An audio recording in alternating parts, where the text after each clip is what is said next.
Rise and shine, it's a brand new day. Ken and Ken take the stage, ready to play. Weekdays at 10, the cars on the scene. Coffee in hand, they're living the dream. Aggression in their voice, got the whole town awake. Bringing fire to the mic, make no mistake. Shows in the corner, spitting out facts. Dropping truth bombs, ain't holding back. Ken and Ken in the morning, feel the heat. From 10 a.m. CST, can take a seat. Live and loud, they're great in the mind.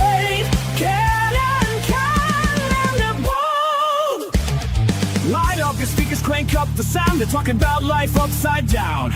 Opinions exploding like a sonic blast. In the studio, they're built to last. With passion and grit, they engage and ignite. Every single week, they're a force can't fight. From sports to politics, This is a Huddle Sports Network broadcast. You can find us on Roku TV, Amazon Fire TV, Facebook, and of course YouTube. Get all your NFL news here first. Good morning. Welcome to a Friday morning edition of Ken and Ken in the Morning. I'm Ken, that's Ken, and that's Fred. Good morning, Fred, there in the comments. Whoa, Yeah, wait. I was going to say, wait a minute. Hold on. How did Fred get involved with the Ken and Ken? It's our tagline, damn it. I mean, you got to protect the brand, dude. I know. What's up, Fred?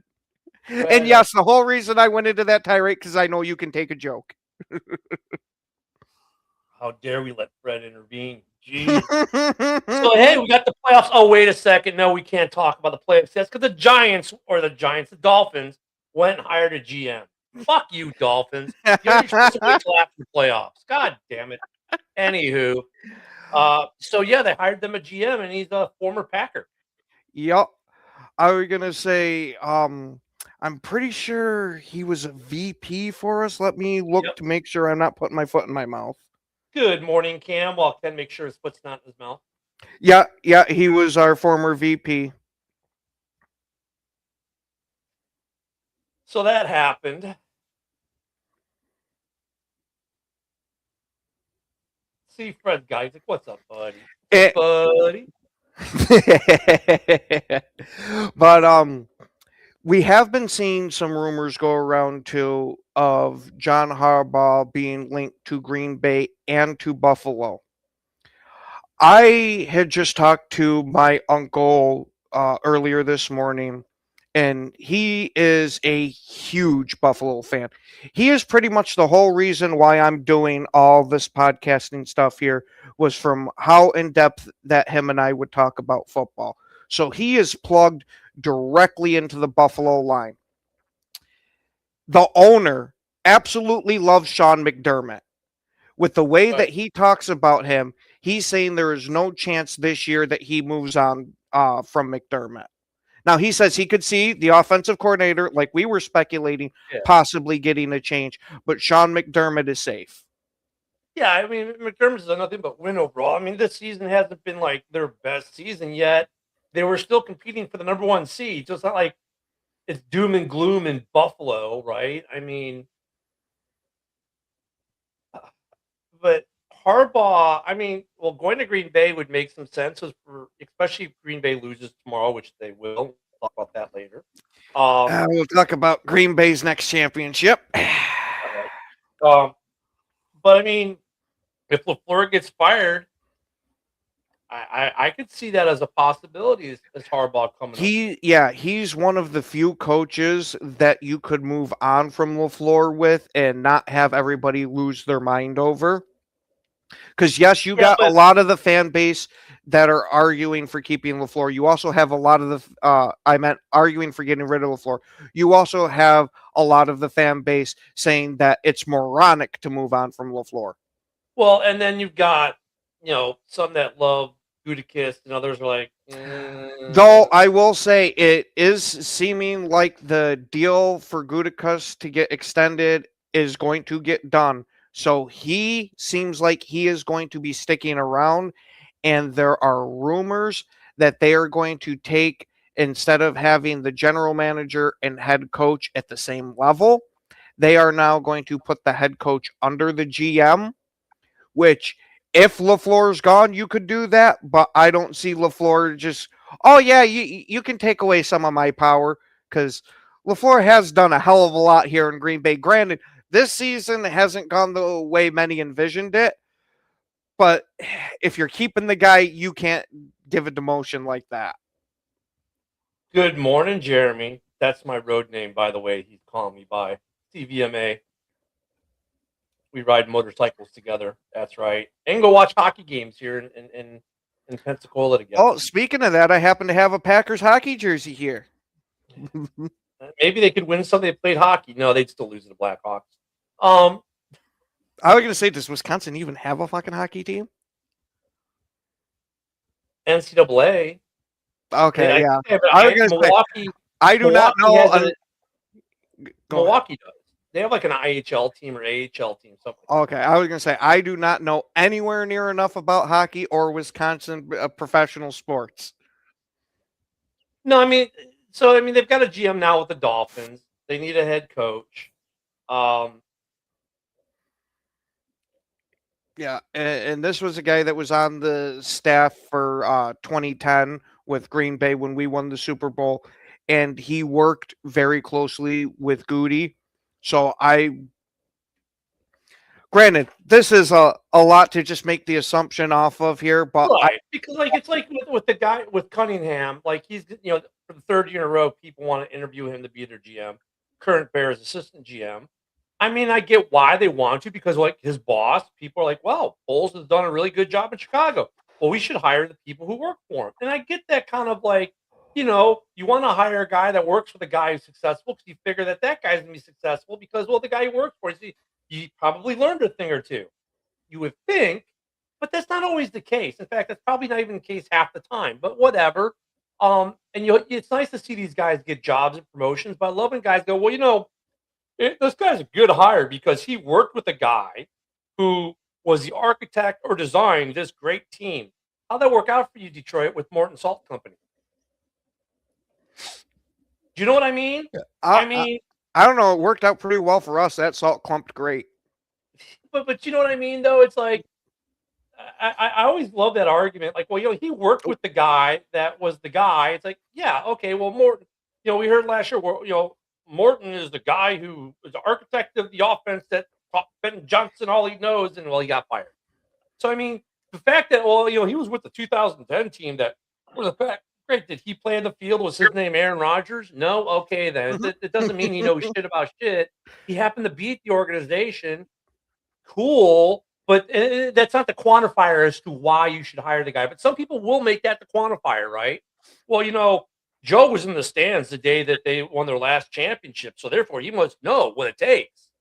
Like, no. Well, it's because we've seen a lot of guys come from systems that have had success like that, and they end up being successful. Now, granted, whether that had a bearing on it or not, you don't fucking know, or if it was just that guy was going to be good no matter how he came up. Yeah, in the GMing world, though, is there really a tree? Like, I know we get the coaching trees in football. Yes. But, like, in the GMing world, it seems to be like, okay, there's somewhat of a tree. Like, Ryan Poles came out of the guy from Kansas City who's done a really great job there, and he's done a great job in Chicago. There would be an argument for it. But then you get guys who come from a GM tree, and they're absolute dog shit. You know what I mean? It's just like, I think with the GM thing, it's different than coaching, because it's like, how do you train your underling as a GM? I think a lot of it is based off a different type of intuition, let's say, that coaching has. You know what I mean? The evaluation of young players is different than evaluation of professionals. Yes, it's different, but it's like when you have a successful business and you're having a new chairman, CEO, whatever come in, they usually spend time working under that previous guy beforehand to get acclimated to it in some way, even if they've been a CEO or chairman at some point. Assistant GM though before the I don't know once he was out of Green Bay, because I'm pretty sure he hasn't been here for a little bit. I mean, the other piece of it, and this is with GMs that's so radically different, let's say, than coaching trees. It's honestly, how good is your scouting department? How much do you trust them, right? Because look, the scouts are the guy. The GM makes the call, but the scouts are the guy who sell it to the GM to draft Joe in the first round versus taking him in the fifth round, right? if you've got a really good staff at that level and you trust them, then you should be successful, right? And then you got the evaluation piece with the GM from the combine. We see how they can screw that up. Hi, Richardson. Being picked in the first round by the Colts. But yeah, I mean, yeah, Barry was saying the same thing I was. Even Bears and Packer fans can agree. So, but the good news is for Miami, look it. Whether the guy's gonna be good or not, we'll see. But you've got a GM. Now you just need a head coach. Joe's available, by the way. And he coached and he's not that expensive. Don't worry about all the freebies he's gonna give Ken and Ken. Well, he's kind of expensive-ish. It's not going to be too much, but you got to pay for all of Joe's jiu-jitsu classes. That's a major part of the deal here. I mean, maybe I see more UFC fighters hanging around the facility than normal. That's just for training, Shit, I wouldn't mind having my offensive lineman out there learning some of that. And body control is a hell of a thing, and it does transfer. Cross training, like when I was, in the Army, like the first time I had experience, this was in AIT. So you go to basic, that's your initial, right? Then in the Army, you go to AIT, Advanced Individual Training, and they took us for PT in the morning twice a week, or once or twice a week was, to aerobics. And we're like, what, man? These women would kick our freaking asses, and by this point, you're in shape. You've been doing Army PT for like a month, 2 months. You're in shape. Your body fat's 0. I mean, you're like full on. You're young. You're in full on athlete mode, and you got guys who are the 2 miles in 10 minutes, no problem. I can knock out 150 push-ups in 2 minutes, no problem, right? PT studs, and then this little 5'6" woman who doesn't look like she could lift a wet grocery bag comes in to teach aerobics and kicks your ass. Cross training, there's something to be said about it. Ken, it looks like you got a fan club. Yeah, apparently I'm starting my own fan club. What, Andrew? You don't like us non-bearded people? Yeah, no, you don't have enough of a beard. That's why. Bearded guys unite, man. Come on.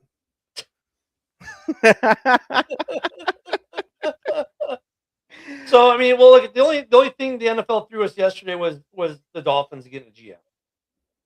Yep. And I mean, it moves the needle a little bit, but unless it's some high name GM, does anybody really care too much unless it's your team or in your division? No, but I mean, I see the reason I saw it is a couple different little groups. I'm in the Packer fans. Oh my God, it's a former Packer. It's the only reason I saw it. I mean, it gets the ball rolling on the off season for it's a dose of reality this week. Is that dose of reality for the teams not in the playoffs? And look it, I've been there last year. I get it. You know what I mean? But guess what? For the rest of us, we got some football games to talk about this week, and gosh darn it, we're going to talk about it because we have not talked about the playoffs. The gosh darn it, you got me. What the hell are you, like some 50s TV radio host or something? He Willikers. Now I'm gonna say that's what's coming next, dude. Get off my lawn. That I can totally see you saying that.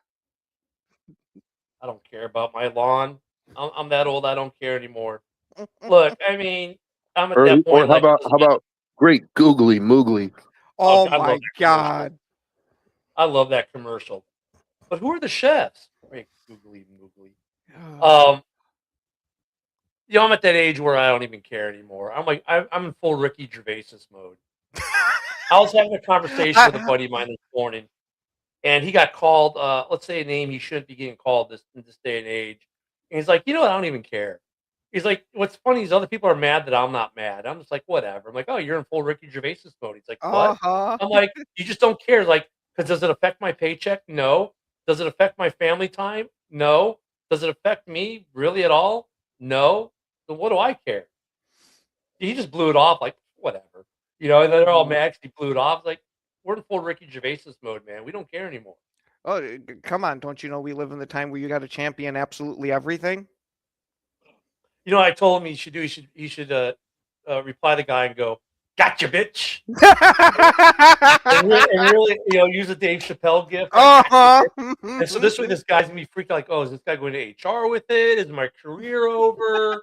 I mean, just so he can mess with them. He's like, yeah. I'm like, or you do nothing and make him even just wonder even more. He's like, yeah, because I really don't care. I'm like, yeah, Mhm. I get it. I mean, we're in that mode. Like, I really don't care. I'm old enough. I don't care. What are you gonna do? You know? Well, why aren't you out doing stuff and protesting? Because I really don't care. And They what's it might gonna matter? I'm gonna stand around outside in the cold, screaming about something I don't like, where people will be driving and go, "Hey, look at those idiots," and I'm gonna be on the news, and they're gonna go, "Hey, look at those idiots," and it's not gonna change anything because you we're at want that to age know we get it. you want to know what they're going to do, Ken? They're going to take your Oh, extra pudding cup at the nursing home. damn it! And it's butterscotch night. Oh, not butterscotch night. God. So I mean, we're at that point. So yeah, it's just like we're in the full on Ricky Gervais mode, man. 5 times, low bar. They don't care. So and he has a new special out, by the way. And Oh yeah, I watched it. Ricky Gervais is a funny dude. So let's talk Uh-huh. about some football, man. Some postseason football. We got 2 games tomorrow. One at 3:30. We'll start early and work our way up. Yeah. See, that's what I'm talking about. Handicap gets it, man. Go inside, Oh, see, like Jeremy, here's my problem though for tomorrow, man. I know we have a meeting tomorrow. We've moved it to tomorrow for whatever reason. I got playoff football, man. Then again, my brothers and sisters know this is the time of year they don't see me because we have football. Like our chapter meetings are on a Sunday at 1 p.m. Dude, it's football season. I'm not missing a Bears game. I love you, but I'm not missing a Bears. Yep. I was going to say everybody already knows playoff football, especially Packers playoff football. You might as well count Ken as dead because I ain't answering nothing. So, I mean, I might be at my meeting tomorrow because I think it's at 1 o'clock tomorrow, and this game's not until 3:30, so I probably have enough time to go. We got the Rams at the Panthers tomorrow at 3:30. That game is on Fox, so you don't have to go buy a streaming service. Dude, I think this is gonna be a good game. Yeah. Surprisingly. Yeah, I'm right there with you. And like how I brought up on the last show that my buddy there is a Carolina Panthers fan. And he's got a lot of excitement about this season because they are trending in the right direction. They're making progress. They look like a good football team. It's just he's got that nagging feeling because of them beating the Rams earlier in this season.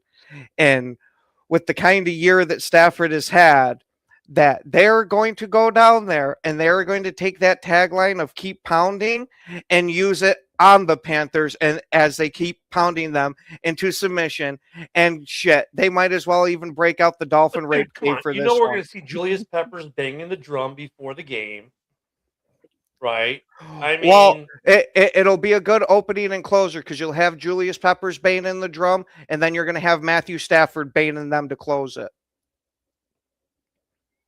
Fred, I love you. Great Scott! But that's how I feel about this game, though, Fred. Great Scott. This game is going to either be a complete blowout or it's going to be a classic because Devontae Adams is back, right? So does Stafford go and have a Stafford day, where he's like walking on water Jesus style? Or is this going to be one of those days where Uncle Rico shows up and steals the van down by the river and sends Carolina on to their next game? I don't know, but if I'm Carolina's head coach, I'm talking to that offensive line, and I'm like, it all goes through you today, fellas. Like we have to run this ball and run this ball and then run this ball some more and keep Stafford off the field. Like we're talking 15 play drives, long drives, chewing up that clock. And they're good at that. Chuba and Rico Dowdle, get ready because we need the game of your lives. Like that's what Well, I'm telling you. that's what they're good at, though, Joe. Like if you look at the one thing I can say about the Panthers from what I watched this year, it's not like they were. The Rams are this 25-yard pass to Puka, 35-yard pass to Devontae. Devontae up, touchdown, drive over. Okay, great. The Panthers like Uncle Rico, Uncle Rico, Uncle Rico. 3 pass. yards here, Yeah, 4 Uncle yards Rico, there, pass, 22 scramble, here. Uncle Rico. 15 minutes later, hey, they're in the red zone. I mean, they're really good at and that's what you need to be at this point in the season, right? The teams that control, have long drives, are the teams that win.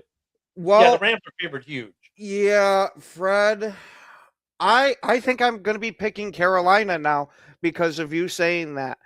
When Carolina has been a double point underdog this year, so far they have kicked everybody's ass they've gone against. But Joe's right though. Joe nails it. Hmm? It's run, control the ball. If Carolina can do that, Carolina gets the upset. Mm-hmm. That's what you look at. This is playoff football, man. This ain't the regular season where we want the greatest show on turf, the ball flying over the place. You want long drives that end up in a touchdown, not a field goal. Mm-hmm. And if you're a quick drive team, that can be to your detriment because they get a 3 and out. Now you're waiting 10 minutes to get the ball back again. Mm-hmm. Hello there. So this is going to be an interesting game to start off the playoffs with. And look at home teams do really well in the playoffs. Like, what's the home team win rate? Like 75%? I was going to say probably somewhere around. Why don't you put it in Whoa. the crock? Joe, Steve is asking, is Joe ever wrong? And even answers, no, he isn't. Well, Joe knows. And Steve knows the policy. So, you know.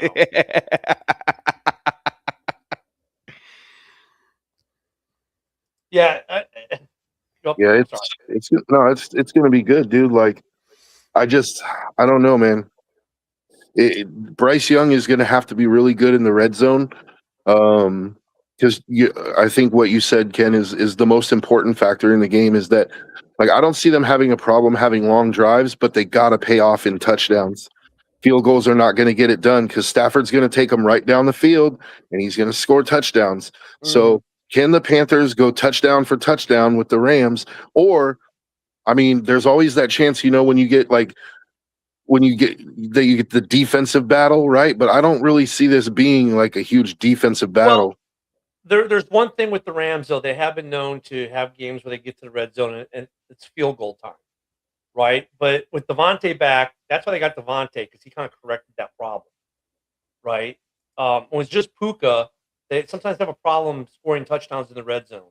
But now with Devontae and Puka, Devontae is such a big guy. He does Devontae things.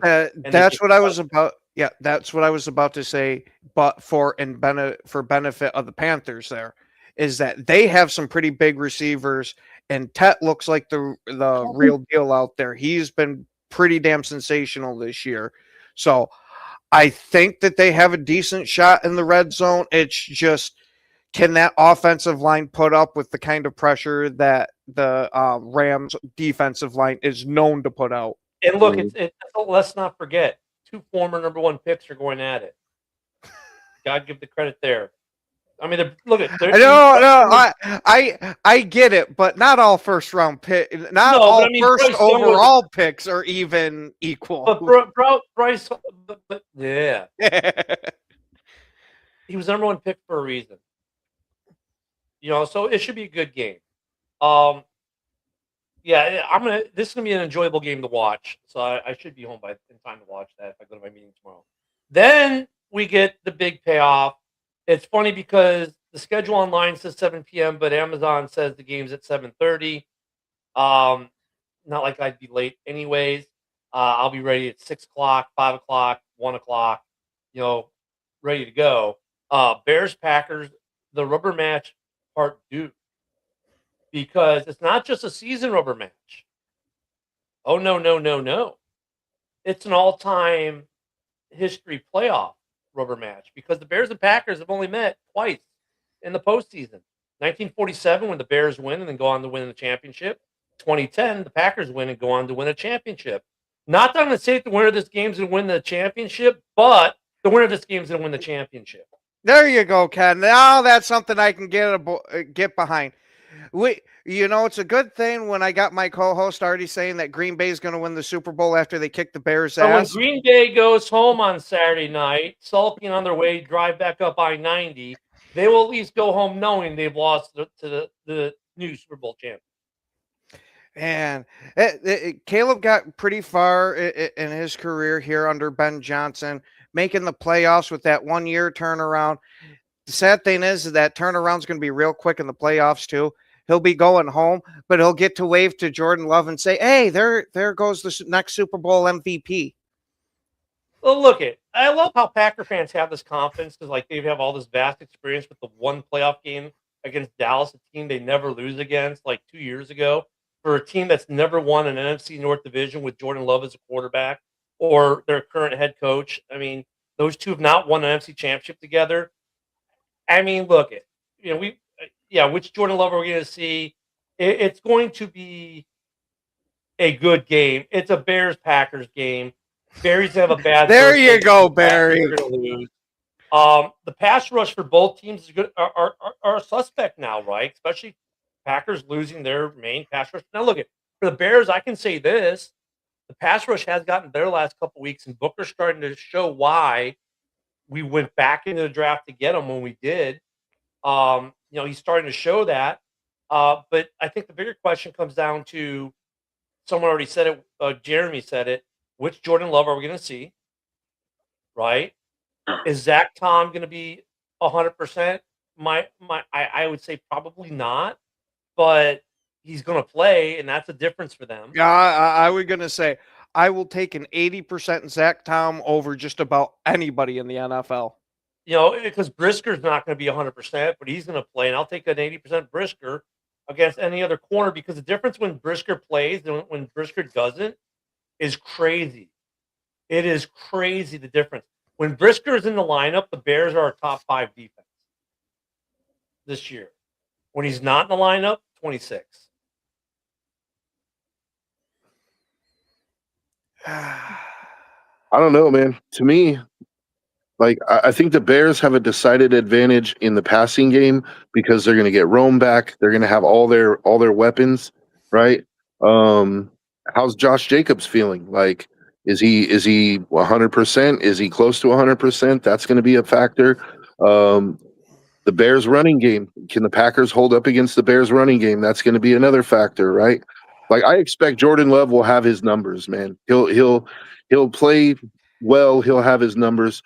I think what it's going to come down to is opportunistic turnovers. If Jordan Love makes a mistake, which he has been known to do occasionally, but if he can take care of the football, then it's going to be a really great game. And Joe, Vinny says two things. Go ahead and say Vinny's, and then I'll go. Vinny says two great things. Packers absolutely cannot force the ball to Watson. And you can't. That's right, because what Joe just said, the opportunistic Bears defense.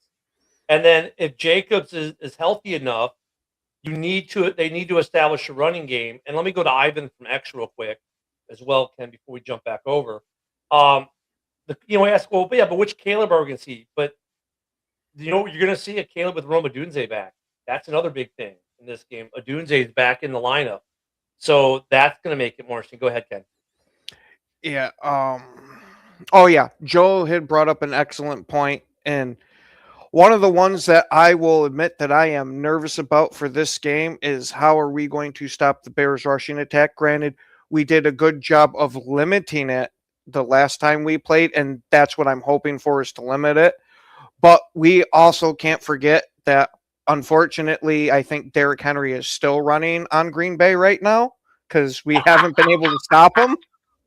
He's still going. So that's what gives me a little bit of pause with this game is we have to get on, especially Monangai, but you can't discredit Swift either. We got to keep this running game in check. I expect them to still get their yards, but you can't let them break your back. I want this game in Caleb's hands. And Vinny, you're right. I think this will be a completely different than the first and second game. And the other thing I want to say about the Bears really quick is what I've really noticed the last couple games. You guys have heard me bitch about how the Bears don't use the tight ends enough for years. And the Bears are really starting to use Loveland and Kmet a lot more in the receiving game, and then you get Rome back. The Rome throw is back in the game. I have a feeling that and the Bears all year have mixed it up pretty much 50-50 with pass and run. I have a feeling that this pass offense is going to be really hard for Green Bay to cover down on if the pass rush is suspect, because you're going to see sets where you're going to have Loveland, Kmet, Odunze, and Moore and Burden all sitting out there, and you're like, fuck, which one do I cover? Oh, yeah, and Swift's in the backfield, and he may jump out. So it's going to be offensively, Hafley has his hands full. And I'll tell you what, if the Packers defense plays like they did in week 13, right, the first game without Micah, Hafley's going to have a head coaching job by the end of next week after they lose. Yeah, but to Steve's comment here, I just looked up the weather for that game, and we are going to have some crazy winds for that game. It's going to be 20 mile an hour gusts that we're probably going to be seeing for it. Granted, the temperature is going to be between the 20s and 30s, which I don't think we're going to have a freaking issue with between Bears and Packers. But the winds that I'm worried about. With throws, you might. But look at it. They're both. Vinny's right. They're both legit cold weather teams. But here's the thing. And Ivan, we'll get to this question in a minute. That is a good question. I would say this: the last game was cold, was windy. The kickers were bending it like Beckham, right? I mean, you look at those field goals and the angles the kickers were kicking, like they were missing it wide right, so it ended up going down the middle, right, with the wind.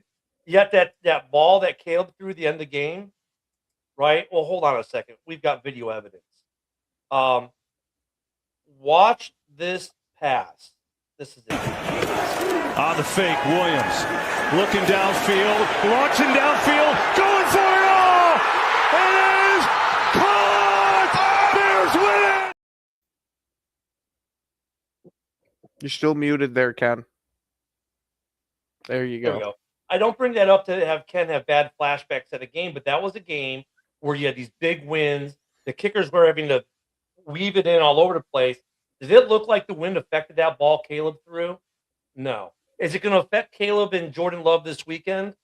Probably not as much as it may lesser quarterbacks. Yeah, I was going to say they both have strong enough arms that they can cut through that wind.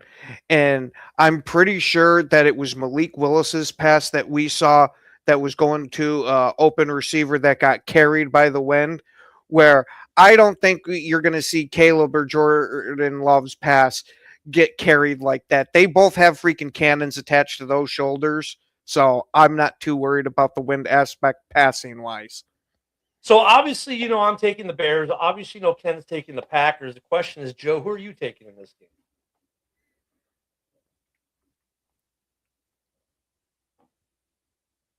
Man, you know what? I think that the Bears have a pretty big advantage when it comes offensively, like just the number of targets that they have, like the number of weapons.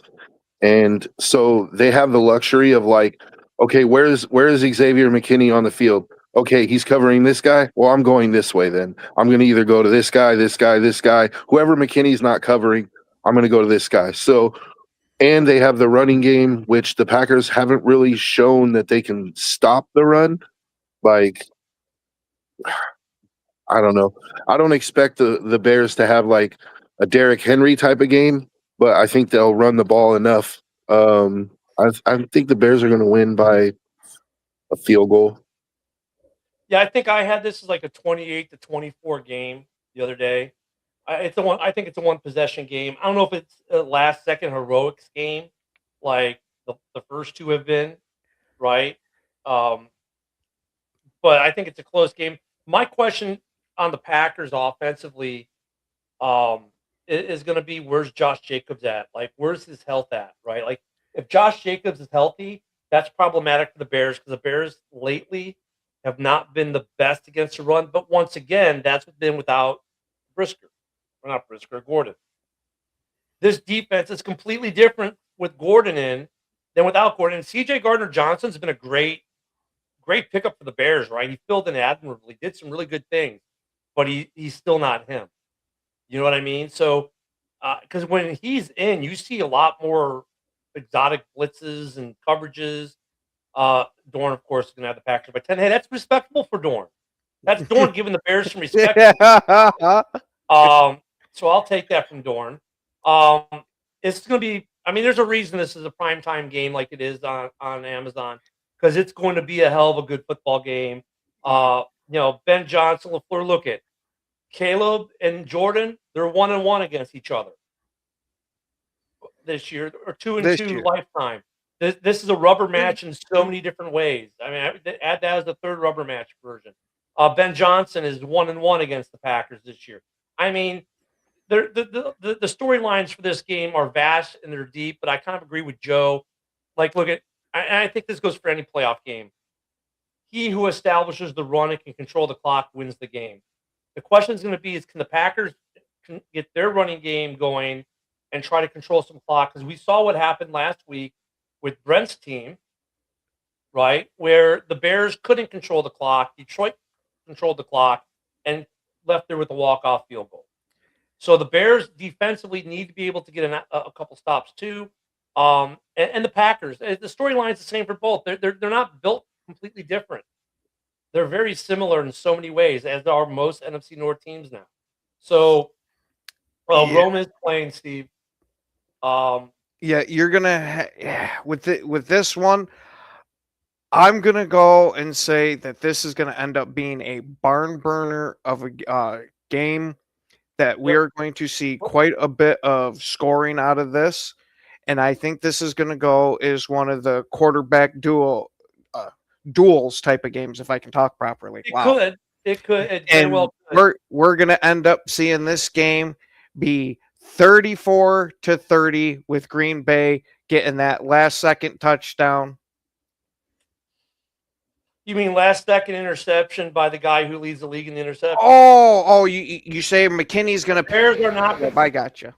Vinny, Odunze is in. Odunze is playing this week. He's in. We have three guys out. C.J. Gardner-Johnson's one of them. He's out with concussion. Shiroika, who's another midseason pickup, he's out with concussion. And a big Manga, whatever you say his name, he's out with concussion. Everyone else is in. Cam has a 37-33 Bears. I don't know if it's going to be that high of a scoring, but I get the gist of it. It'll be like a close game. Yeah. That's the other thing. Like, this game could be 17-14, or it could be 37-33. It is so hard to predict. There's a reason why this is the game is placed where it is. I do have a bone to pick with the NFL by putting two NFC games on Saturday, though. Well, you got to assume that that's because of the Monday Night Football game with the AFC. Yeah, I guess, and I have problems with that too, but we'll get to that in a minute. You know what though? Like a Dorn for the smack talk he does. I'll say this though: the Bears got to stop this. They can't come out flat in the first half and just think, "Oh, we're down a score or two in the fourth. Yeah, we got them where they want them." That's got to stop. They got to come out like they did in San Francisco and start scoring early. So Dorn does have a point there.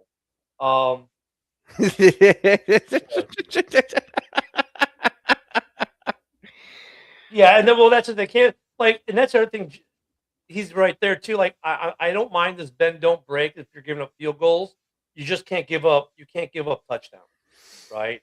You can't give up touchdowns.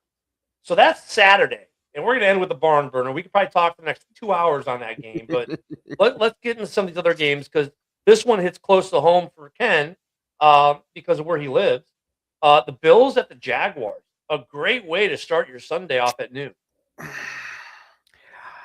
I'm going to go out on a giant limb here. And this could be influence of me talking to my uncle here.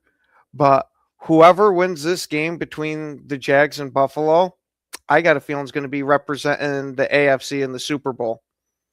If Buffalo can get past the Jags with how hot they are, I could definitely see them carrying that momentum. Or if the Jags just keep knocking people down like they have been this year, can totally see them doing it. And Trevor Lawrence finally shaking that giant gorilla off his back of him being a bust and all this and that, to where he might finally get himself some respect in the league. I mean, look at Doug Peterson was the problem. It's obvious.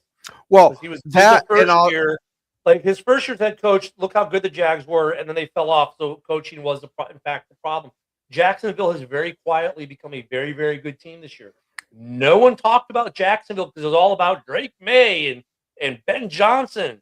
That dude down there in now my doppelganger in Jacksonville. yeah, I was gonna say, don't say doppelganger. We all know you're moonlighting as the coach.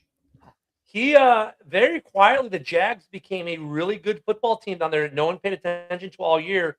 And look at there are fans out there like, oh, the Bills are just going to walk in and no, this is going to be a game.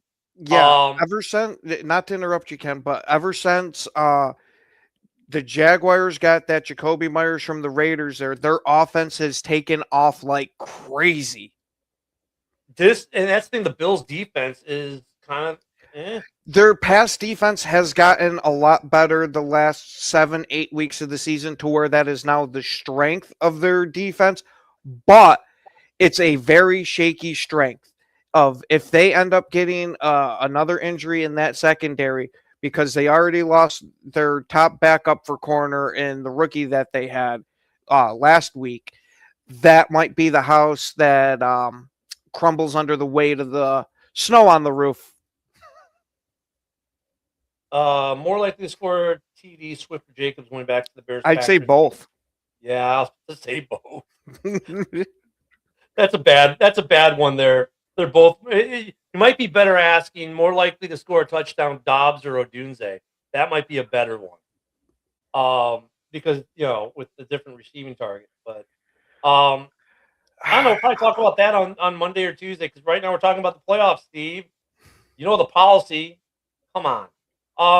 If the Bills lose, he'll say the window's closed. Okay, that's what, Barry. I mean, I'll disagree with that, because there's a lot of talk going around. If Josh Allen can't do it without Lamar or Patrick Mahomes in the playoffs, is he ever going to do it? Well, I don't think it's a him thing. I think I would say as long as he's on that team, that window is not going to be permanently closed. But I would say if they lose, they're at a setback.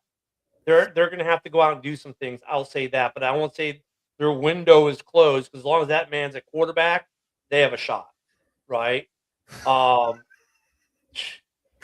I will laugh my ass off if this is Golden's breakout game here. If he gets himself like 100 receiving yards and a touchdown, I don't care what he did the whole regular season. That was well worth it. If Josh Allen has a Josh Allen Superman day, they win this game. Yep. But the Jags are such a good football team. I kind of agree with you, though. I think the winner of this game might be Super Bowl bound. I think the other day I took the Bills, because I still think this is Josh Allen's year to get there. And then he's going to have to fight off the curse of the Bills in the Super Bowl, and I don't think the curse ends. Yeah, we're not choosing, Ivan. That was our way of saying, yeah, we saw that, but we're not choosing. Yeah, I'm going to go with Buffalo myself.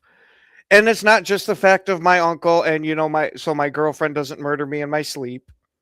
It's that I'm really hoping for a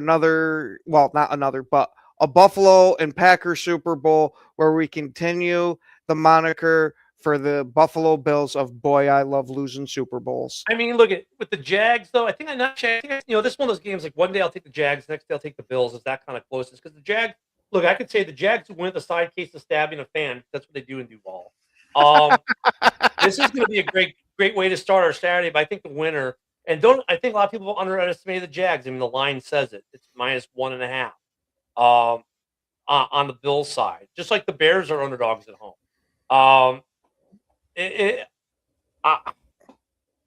think I'm going to go with the Bills, but it's kind of tentative. I mean, I'm not against the Packers and Steelers one, because I'd love to take a Super Bowl. We'll get to the Steelers game here in a little bit. Let's get to the next game because we're running out of time. Jeez. Oh, yeah. Niners at Eagles. Oof. We almost did that in fucking stereo. Yeah. Because The line is 5.5 to the Eagles, but man, the Niners, I mean, they're Jekyll and Hyde, duct tape and bubble gum. The Eagles, though, they've had their offensive scoring issues, which I don't know if that gets any better. Their defense is really good, but the Bears showed you can run. And oh, by the way, there's a guy called CMC, and he's got Kittle blocking for him, and Kittle's a machine. You know what? I hate to go with the road team, but just because I like George let's Kittle, go I'm gonna Buffalo. go with the Niners. You know what, Ken? I And I'm agreeing with John Dorn. Oh hell, someone take my temperature. okay. It's All all right. frozen over. I'm gonna phrase this properly because even now I'm still not gonna pick them. I'm gonna say the Eagles find a way to choke this game away, and this is what gets their offensive coordinator fired. So all Eagles fans can rejoice, and possibly even the head coach. But That's Eagles are gonna end up losing this one. And I think that last game, sit the starters, play the backups, and so we don't get the second seed, comes back to bite them. And Sirianni could be, joining Matt LaFleur on the unemployment line Monday. They do have to find a pass rush. You're not wrong there. But if this is a shootout, I don't think the Eagles can match it. That's going to be good. And then the next game. Ooh. This one has upset written all over it. Chargers at Pats. Oh no, I am full aboard the Patriots hype train for this. I think they will be advancing to the next round of the playoffs. The Chargers, talking of Jekyll and Hyde teams, this is a massive Jekyll and Hyde team, but I think New England is able to handle them with the way Drake May has been playing, and Vrabel already has experience coaching playoff games, so it's not like this is anything new for him. I think he's got it. I'm going to take the Pats over the Chargers too in this game. The Chargers are getting some running help back, and they are well coached. I think though they're more limping into this game than they'd like to be, and that's the biggest thing. And look at the Pats have only beaten one team over 500 this entire year. Mm-hmm. That's it. But I think the hype train needs to live another week until they meet Josh Allen in the divisional round and then go home. To be honest with you, so I'm gonna go with the Pats. I think the Pats are. It's not that a lot of people are taking the Pats not because of their popular choice. I don't think. I think it's just because we all realize that the Chargers, while they are very good and a very competent football team, they have just enough injuries that keep them back. And it's more of that than the Pats are really good. I think more people are taking the Pats because the Chargers just aren't coming in like they should be, right? So yeah. And the last game, which is of great interest to one or two people in here, like Ivan, the Texans at the Steelers. Texans are 3-point favorites at Pittsburgh on Monday Night Football, where Tomlin's lost 2 games in his entire career on Monday Night Football. Aaron Rodgers in the playoffs. Bad weather abounds. It's in Pittsburgh at night at this time of year. A dome team versus an outdoor team. This could be. First off, let me say this. I hate that this is Monday Night Football because it is a distinct disadvantage to the winner of this game for the divisional round because you now have a short week compared to your opposition. That being said, the Steelers get in on a missed field goal that had Justin Tucker at his house laughing because there's no way Justin Tucker misses that game. Do the Steelers have enough to get past the Texans? We all know I'm a major fan of Aaron Rodgers. That's forever my quarterback type of thing. No. But unfortunately, I think this Texans defensive line is going to be a lot for him to handle at his age. If this was Aaron Rodgers 5-10 years ago, I wouldn't be worried because he's mobile enough to avoid all the sacks and all that. With his age and how this offensive line has been very up and down with a lot of down, I worry if he's going to be able to stay on his feet long enough to be able to move the ball. I do think that the Texans are going to win this because of their defense, but I will put a small asterisk of it of if Aaron Rodgers is able to get past the Texans, I will not count him out of any game going forward to where you're going to have that Rodgers magic to have to deal with in the playoffs. So Stroud has one playoff win under his belt. That's it. That's the thing where I look at this. The Texans have not, under DeMeco Ryans, have not been great in the playoffs. Cool thing is both these teams are experienced playoff teams. If you think that matters, and I don't know if that matters. I think this will be a better game than what some people think. I think some people just think that Texas is going to shut that offense down. I don't think they're going to shut them down. And I don't think they're going to. I think, though, for the Steelers have this little hidden weapon called the running game that no one talks about, that at times this year has blown shit wide open, and no one says anything about it. Kind of like no one talks about the Jaguars or talked about the Bears this season when they were winning games. It's like one of those things that just happened in the NFL that, yeah, it happened, but people were too busy going, ooh, look at that shiny object over there. Dude, the Steelers have a running game. And it's not just everyone goes, oh, but Rodgers. Dude, he's got a running game. And if they use that running game, this is going to be a heck of a good game because the one thing you can do on Texas a little bit is run. If you can establish a running game on Texas, then next thing you know, Aaron's going to create some crazy, stupid passes. And for as much as I love to hate on Aaron Rodgers, I've always said this. Aaron Rodgers is the most opportunistic quarterback in NFL history, probably. If you have missed a coverage anywhere in this field, he finds it. And he's the best I've ever seen at it, to be honest. Better than Favre, better than Caleb, better than Love, better than Josh Allen. Oh, yeah. It's like the guy has radar. Yeah, exactly. That I was about to say eyes in the back of his head, but radar is a perfect assessment. Yes, he looks like Marvin the Martian with his helmet, and that's why. Because he's got this Marvin the Martian thing that so if they can get that run game going a little bit, he's going to find receivers. And guess who's back?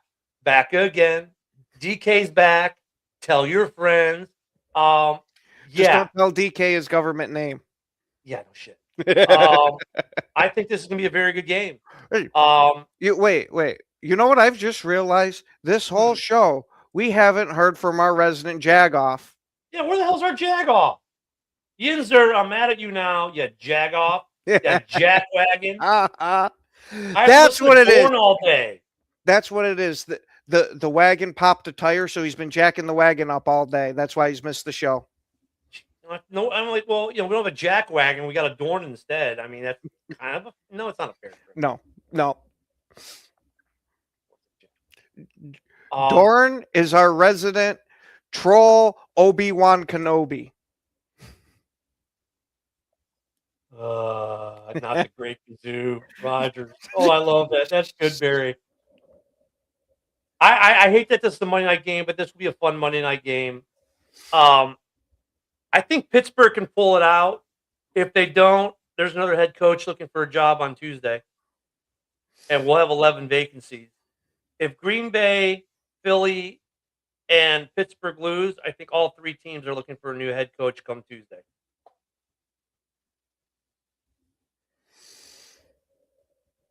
It's possible. And for those who care about such things, David points out Caleb to start 34 straight. Jordan Love has never done that. Okay. I don't know. I mean, cool. That's one thing I won't take away from Caleb is we might make fun of the guy and poke at him, but he's one tough son of a bitch. He got the shit kicked out of him last year. Yeah. I mean, look, miss a game. Stats like that, 4,000 yards, which he missed 51 yards this year, whatever. I mean, they're cool and all. They're cool and all, and they're great for trash talking purposes, I guess, if that's what you like to do. The only thing that I take away from David there on that, and it's a good factoid, is like you said, the dude's resilient. He can take hits. Whereas if you're a Packers fan, you're worried that if Love takes another big hit and is out, now I got Malik, and how healthy is Malik? That's so. Dave's not trying to be trash talky there. I mean, he's kind of subvertly saying, "Look, we know Caleb's not going to get hurt. Probably, the probability of him getting hurt versus Love getting hurt, there's a difference there. I get that. Yeah, I mean, Caleb, man, takes those hits and keeps on going. Rooting Yeah. for the Steelers, but won't bet on the game. Yeah, see, Brent, I think that's where Ken and I kind of both are with you. It sounds like. Yeah. Oh, yeah. I'm rooting for the Steelers. I just don't have a whole bunch of hopes for it. Thank you, David. Yep, Dak and Goff both threw 4,000 plus, and where are they at? At home on the couch. And I remind you of this: when Hurts won the Super Bowl, he threw for 150 yards in that Super Bowl. He didn't throw for 4,000 yards that year. I mean, Yeah, but he also had a Saquon. he had a Saquon. I was gonna say Well, I that's mean, a huge Bears- part of the dude, equation Bears- here. So between Swift and Monangai put up almost 2,000 yards just with those two running. So I mean, the running game's a thing. Mm-hmm. Yeah, Al Michaels and that Kirk guy are calling the Bears game. We'll see how many names Al Michaels gets wrong. He's starting to get up there. I like Al Michaels, but when he's talking about games he called in the 60s, you're like, dude, it might be time to retire. Man, I get that, Al Michaels is getting old and he's starting to mess up a little bit, but he's one of those announcers for me that when he retires, the game's going to change a slight bit. That hearing his voice calling those games, that was a major part of the experience. 1990, I believe. He was back from that, but yeah, still, he's been around a while. But it's good games this weekend. Hey, Ken, look at this. We got through all the games and still have a few minutes left. Isn't that wonderful? Yeah. Oh, shit. We might actually know what we're doing for timing purposes for once. Don't let anyone know that rumor, but, that we may actually know a thing or two. Wait, Keith Jackson? Oh, a la Keith Jackson. Okay. Yep. I was Yeah. going to say not to the full degree of losing Madden, but it's in that sphere, absolutely. Oh, if you haven't seen the Bears release their hype video with Common, otherwise known as Common Sense when he was rapping, good video. The Bears PR team has done a great job with their hype videos this year. I have to give. Okay, real quick, we got a few minutes left. Top 3 teams to win the Super Bowl. I think on the AFC, I'm gonna go with Buffalo. Yep. And then the NFC, which is a little bit more wide open. Look, Ken's going to include the Packers. I'm going to include the Bears because those are our teams. Yep. Outside of those two teams, I don't want to fucking say it, but give me the Seahawks if I got to pick an NFC team that's not us. Yeah, I think I might go the same way because that's a team that, once again, not many people talked about during the season, but they're sneaky damn good. I thought they were going to be absolute dog water this season with how their offensive line looked going into the year, and they massively proved me wrong. Look, most of us had them finishing 3rd place in that division. Yep. So I think I agree with Ken. If it's not the Bears or Packers, it's the Seahawks. Yeah, and you got to go to Seattle to play them. Yeah, that would probably be our top 3, Ivan. It's what's scary is that Ken and I agreed on all those teams. Yeah, Which is you've even scary. been spending too because much fucking time together, dude. You know what it is? You know what it is, Ken? Because he said top 3, we could kind of include the Bears and the Packers. And we have to argue about it. So that's Ivan's own fault. So, guys, we're out of time. JB's up next. Be back here Mondays. We'll recap the weekend's games. And one of us will be sad, and one of us will be happy. Yeah, Ken will be looking for his new head coach. But Ed knows the policy, so he'll have the inside scoop. Like I did that there. Everyone, have a great weekend. Thank you for being with us this week and being with us today.